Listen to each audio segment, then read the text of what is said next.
Hello, welcome to the Word Café podcast.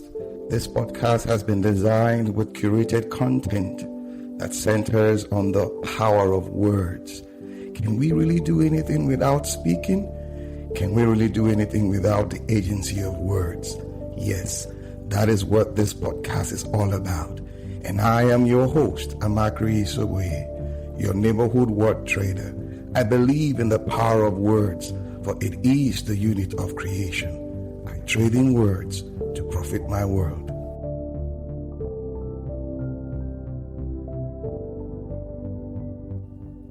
Hello, people amazing. How are you doing? Good morning, good afternoon, good evening, good everything.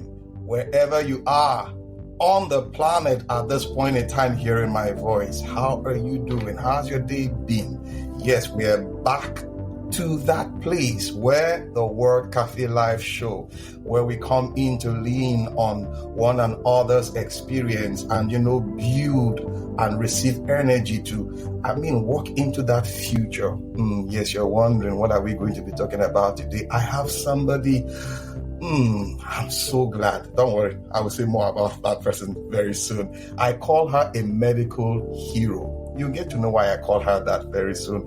Her name is Adaeze Odili Oreh. Yes, you heard that name. And what are we going to be talking about today? Don't worry, when I bring her in, you would know why I call her the medical hero. Where is she? You're wondering? In a bit, she'll be with us now. Blah, yeah, there she is. Hi, Ada. Good evening. Good evening, Amakri. I'm good, and I'm pretty excited and honored that you called me to join you on Word Cafe today. No, the excitement is just mine. As in, when I checked you up on LinkedIn, where did I see that? I saw something about you, and I read it. I was like, excuse me, is that the same Adaeze I know? So I read about. I just went through it quickly. I said, wow, it's been like how many years? And I just know I need to bring her on the show to come and share with my audience and the world this wonderful thing she's been doing. Welcome. Thank you for answering this call. So, who is Adaeze Oreh? First of all, you know a bit about me, so let me just, in a nutshell, I'm a mother, I'm a wife, and I professionally am a consultant family physician and currently country head of planning, research, and statistics with Nigeria's National Blood Service Commission. I also double as a senior health policy advisor at the Federal Ministry of Health, and I'm a member of the governing council of Nigeria's first private medical university, the Pamo University of Medical Sciences. So I've worked across public and private health sectors for the past 18 years. And my work currently involves working with policymakers at both the ministerial and the sub-ministerial levels to develop and implement policies that reduce maternal and child deaths and reduce the spread of infectious diseases like HIV, hepatitis, and improve the distribution of safely screened blood to hard-to-reach communities, and especially those in our setting in Nigeria that are in remote and conflict-affected places. Between 2009 and 2014, I was coordinating a U.S. government and federal government of Nigeria project for blood services, and that was kind of my entry point into blood services at the policy level. No longer as a hospital doctor. And I was covering Abuja, Niger, and Nasarawa states for that project. And it involved working with the Federal Ministry of Health, the US CDC, the Centers for Disease Control and Prevention, USAID, the US Agency for International Development. And basically what we're trying to do, and of course, it was funded by the United States President's Fund for AIDS Relief, PEPFAR. So what we're trying to do was institute a system, a formal blood transfusion system for the country. Right. And my role was critical to national policy formulation, managing information, supervising the operations, quality assurance, and basically emergency preparedness and response. And so when go on.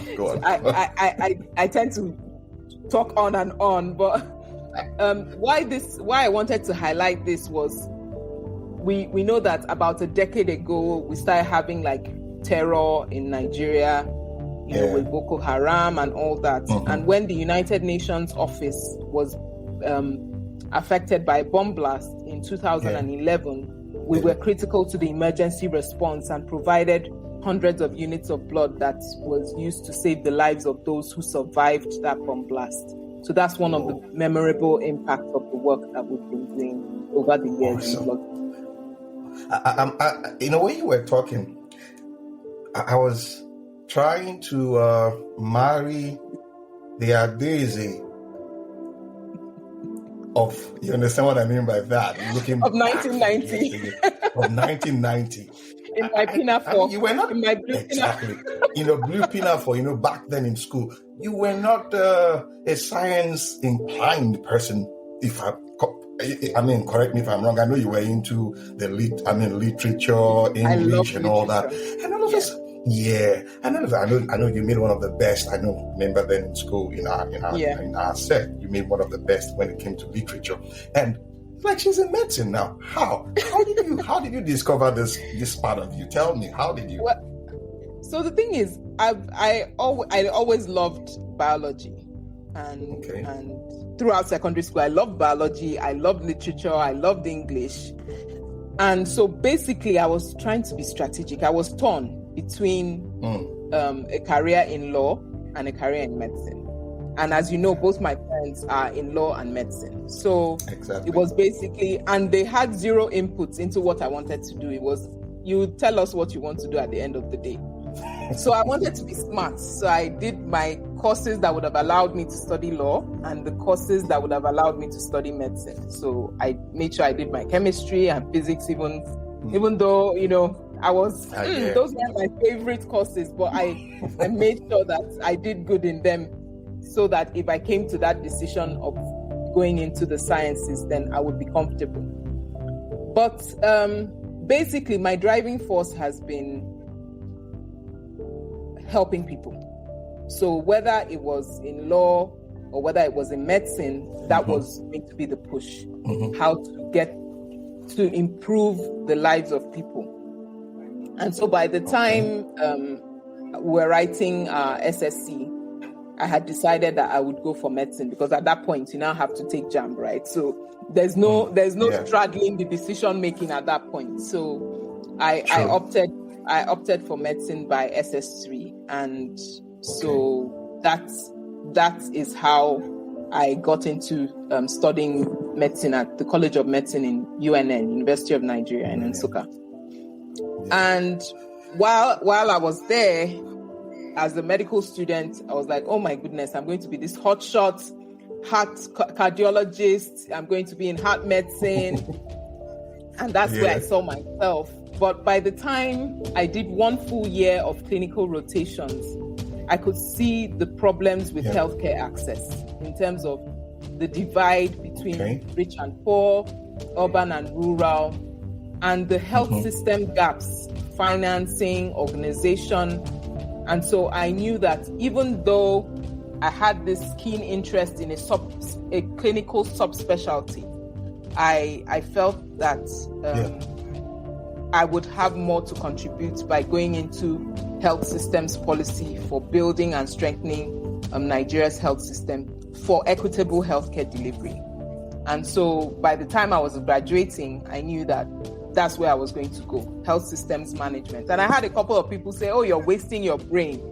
And that's why I bring it up, because I don't think there's any area of professional life that's a waste of anyone's brain.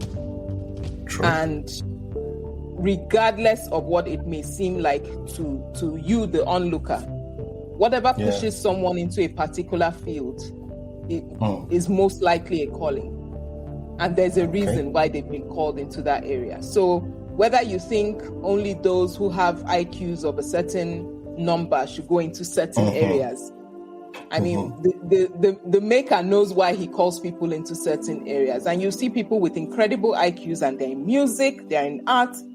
There's a reason why they're there. And so I don't think there's any sector that is a waste of anyone's capacity. And so that's how I got into public health and health systems. Yeah. Wonderful. Now, somebody listening to you now will say, okay, Auntie Ada, you've been in this area for this long. You've built capacity, you've built competence and all that. How did it all begin for you? What were your challenges? How did you find your rhythm? Because the way you're speaking now is like you were born speaking this way. You were born formulating policies this way. But obviously, you had your challenges here and there. So how did it all start for you? I would say for me, I would describe it as a case of passion and preparedness meeting opportunity. And so I completed my house job, which I did at the Braithwaite Memorial Specialist Hospital in Port Harcourt, now the State University Teaching Hospital. Yeah. And right after that, I did my youth service, and then I went for a master's in international health management. So at that point, you see, my choice at that point tells you I knew I was going into health systems management, right? So true. I had a mindset. My master's was at Imperial College in the UK. Right. So there was that option of remaining in the UK. By the time we were finishing my class, we had recruiters who were coming to Imperial College to recruit. We had, they would have receptions for us, they, pitching their companies, pitching jobs that they wanted us to actively apply and interview for. And I would tell friends that I would just go there, drink their orange juice or drink their champagne and chat with them and leave. I never applied for any positions there because I knew that I wanted to come back to Nigeria and work in the public service. And so I already had that mindset. But then I came back, immediately submitted my applications at the Public Service Commission, where if you want to go into the federal public service, that's the route you go. Yeah. And there were no vacancies available. And so months would pass. I was following up literally weekly, and there was nothing. And then after a couple of months, I was like, I can't just be sitting around. I started doing some, like you said, I have some creative aspects to me. So I was doing some interior design and all that, basically to keep busy. And then I volunteered my services with the Federal Ministry of Health. And I was volunteering with them for 7 months, at least. Wow. And so going out on healthcare delivery programs, initiatives, workshops, seminars, I was fully engaged. And even the interior hustle kind of downscaled because I was so committed to this volunteering that I was doing. Volunteering, yeah, okay. But what it did for me was that it helped me build networks in the sphere that I wanted to work. Awesome. I started getting engaged with people who were key players in the sector. So I knew who was doing what, which unit or department was responsible for what. And it also positioned me to be in a place where when the US government and the federal government were setting up this project, I was in prime position to hear about it and go for the interview. And I heard about it purely by chance, just being in an office and hearing that those interviews were going on. And I hightailed it to the location of the interviews. Wow. So, sometimes it sounds crazy, but that's basically what happened. It's like, oh, you didn't know about this interviews, fine, but are you ready to go and work as I think they were looking for a data officer at the time. Okay. Somebody to manage the information systems. Yeah. And that was the vacancy available. And I said, data is not my favorite area. And I keep saying this even to people that I mentor. I'm like, if this is something that I'm going to do daily, well, I mean, I would rather be working in disease control and, but that's what's available. I'm going to go and interview. And I think it took me about 30 minutes to get to the venue. I was sweating, my shirt was soaked. And they asked me to wait, and then I went in for the interview. And by the time I finished, they said they would get back to me. Yeah. And I got a call later that evening from someone who, in the course of my volunteering, I had also gone on blood drives and advocacy with them. So you see what the volunteering had done for me. These are people who I wouldn't have done. And she asked me and said, would you be willing to coordinate a relatively new project? Yeah, like a pilot. And I was like, excuse me, I came for technical data officer, I'm not sure. And she said, because that opening had literally just come up. So they they weren't even interviewing for it. But by the time I did the interview, they said, this person sounds like she would be a good fit for this role. We can always find somebody else to do data. And that's how I got that project coordinator role. Listening to you now, one thing should I take away from what you just said now is volunteering, mindset change.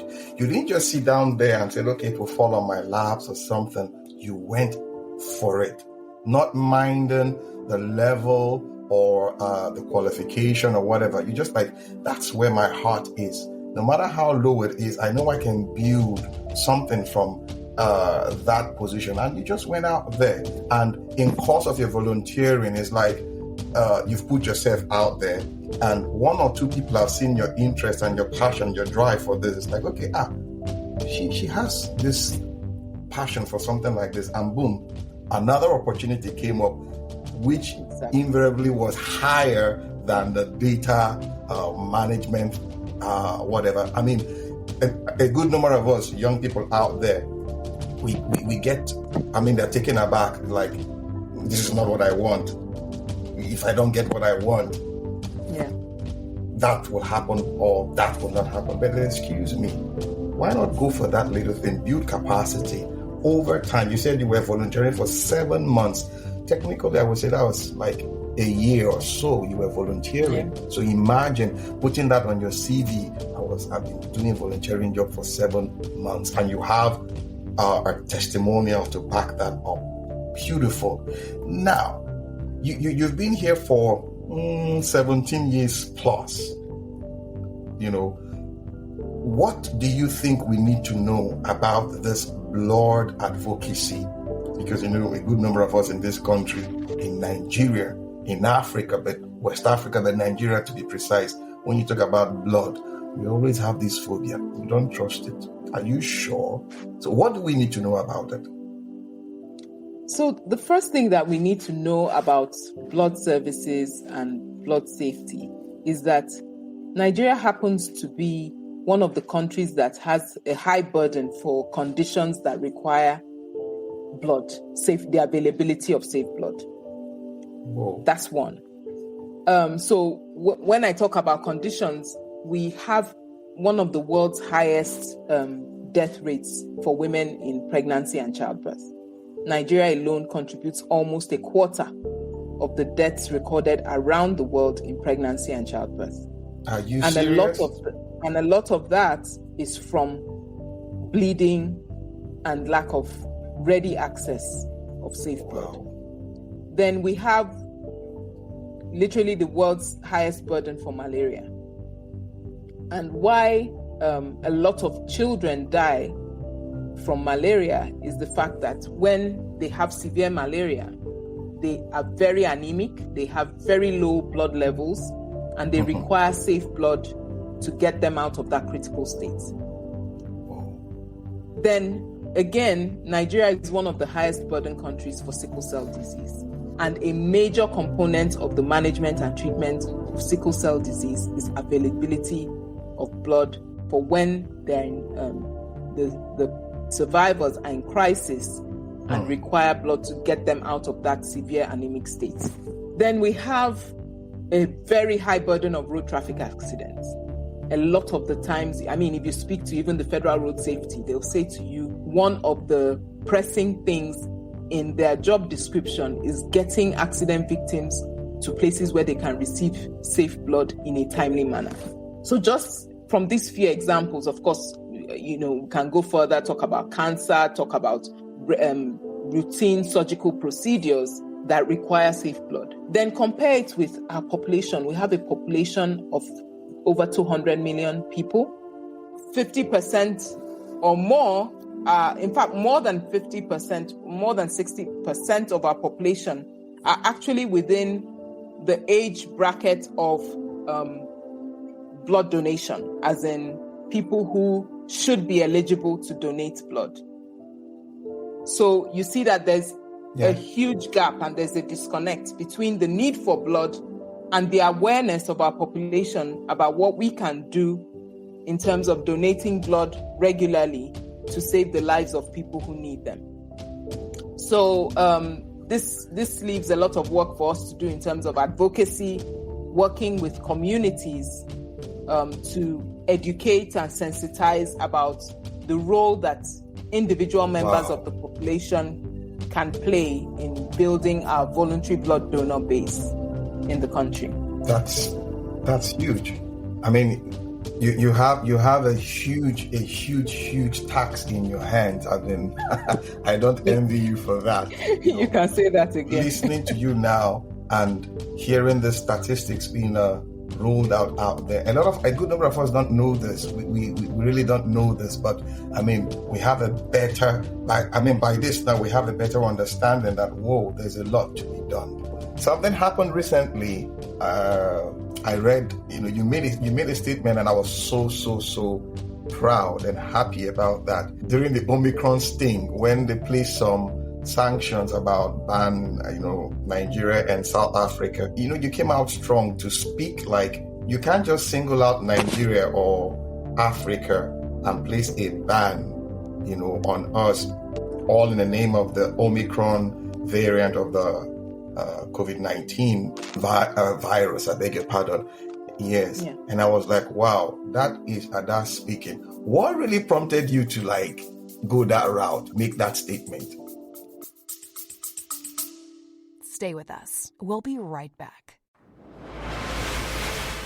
Hello, nerds. Come listen to the History Nerds United podcast and let's make history fun again. We interview today's best authors, whether they are established Pulitzer Prize winners or someone debuting their first book. Let us show you that history is not a boring class you took in high school, but a place where the best stories come from. And we don't just cover history. We also love to chat about true crime, biographies, memoirs, and so much more. So head on over to History Nerds United and let us introduce you to your new favorite book and learn the story behind the story. History Nerds United.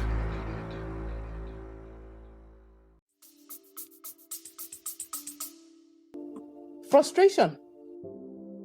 It was my response and the response of some other colleagues was born out of frustration. The science shows that the world is in a place where we have person-to-person transmission. We live in a globally connected world. There is no way a variant of the virus will exist in one place and we can be 100% certain that it's not in another place. So singling out certain countries because of the identification of a particular variant is wrong and it's not backed by the science in any way. It just reflected how in times of crisis and in times of uncertainty, humans can just fall back on age-old biases, unfortunately.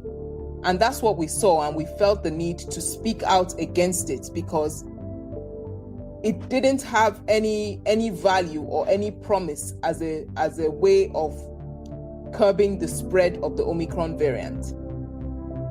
And if you followed, a couple of weeks later, some of those policies were reversed because there was no benefit to having those bans on certain countries. Our response was simply born out of frustration. It was just, we were speaking out of frustration because we knew that those actions and those policies were not backed by the science. The world is in a place where there's person-to-person transmission of COVID, regardless of the variant. The response, hitting back on the policy to ban certain African countries, Nigeria, South Africa, several other, in fact, not just African countries, let me put it, low and middle income countries, because of the Omicron variant, was wrong. It wasn't backed by science. Yeah. There was no scientific basis to that policy. We're in the world at the moment, people were transmitting the COVID virus from person to person, regardless of the variant. So we are in a globally connected world. What that means is that any variant anywhere in the world just has several hours to be in another place. So it's not about banning. It's about emphasizing what those preventive measures are to keep populations safe. Yeah. And if you a couple of weeks after that policy, they had to reverse those policies because people spoke out. They were wrong. I know some people said, always calling out the race card, always calling out the victim card. But we should be able to speak out against what is wrong and what is not backed by science. That's why you have scientists. That's why you have that role that people who have studied science and epidemiology have a role to play and a contribution during a time like now when we're in a pandemic. And so it was unfortunate. I must tell you, it's unfortunate that when you have a crisis situation like this, people tend to fall back on age-old biases. And that is exactly what happened. People were just falling back on, oh my goodness, it's their disease. You can't label COVID-19 as anyone's disease. It's wrong ab initio, and even now you shouldn't even do that because the COVID-19 it's everywhere and people are spreading it and the world is globally connected. So we should look for ways to safeguard our populations instead of alienating ourselves. When I read your report on LinkedIn, I think I called my wife's attention, because she also attended same school with us, but a little. Okay. So I said, come and see what your senior is saying, and we all laughed about it. When I mean laughed about it, I think we're glad, because I read it, I was like, yeah, wonderful. The points you made, the points you made, awesome. Thank you. So what's next for you now? Because in this field, it's like things are evolving every day. What's your next action? What are you up to? Any project? What are you up to? Well, for now, I'm literally consumed with increasing Nigeria's voluntary blood donation base. I'm invested in communicating and working across sectors with different agencies, both in the private and the public sector, to sensitize and educate our people on the need for safe blood and the role that we as individuals, families, and communities can play to contribute to the safe blood base in the country. In terms of the future, since I don't have that unique gift of predicting the future, I would just say that wherever there's work to be done in contributing to nation building through health and development, you can be sure to see me there, especially if it will involve working to close gaps in equity and in access, because I believe that every single one of us deserves health and access to the social determinants of health, meaning education, a safe, clean environment, all those determinants of health. I believe that every single person should have access regardless of where they are born, regardless of the language they speak, regardless of what they do and the religion that they practice. And so that's all I'll say about where you'll see me in future. Awesome. Wonderful. Guys, we've been having a wonderful discussion with Adaeze Odili Oreh, not minding the network issues we've been having. I call her a medical hero.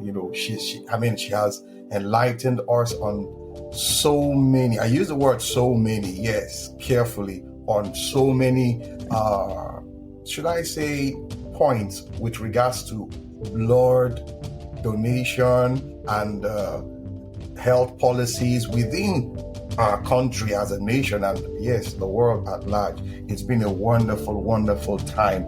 So before I let her go, because we've been here for a while now, not minding the challenge, what do you have to tell, my audience? One last word from you, Ada, before we, shut it down for the day. One last word from you.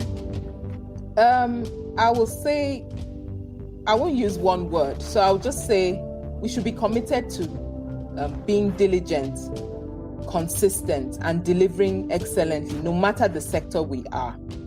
We have to be intentional, and by being diligent and consistent, you will definitely open yourself up for opportunities that will forge long-term alliances that could build up your profile and give you the opportunity to contribute positively to nation, region building, and global impact.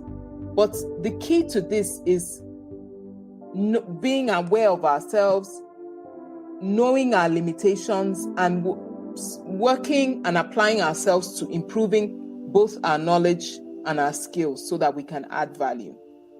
And as Wonderful. Kofi Annan said, I admire him a lot, knowledge is power, and power is liberating.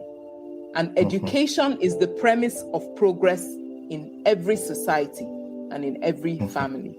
So awesome. Let's aim for that. Oh, thank you so much. Guys, I wish I can continue this conversation with Ada, but time is not our friend. And I know she's going to answer our call next time when we call her on the show, to talk more about what she's doing and the progress and all of that.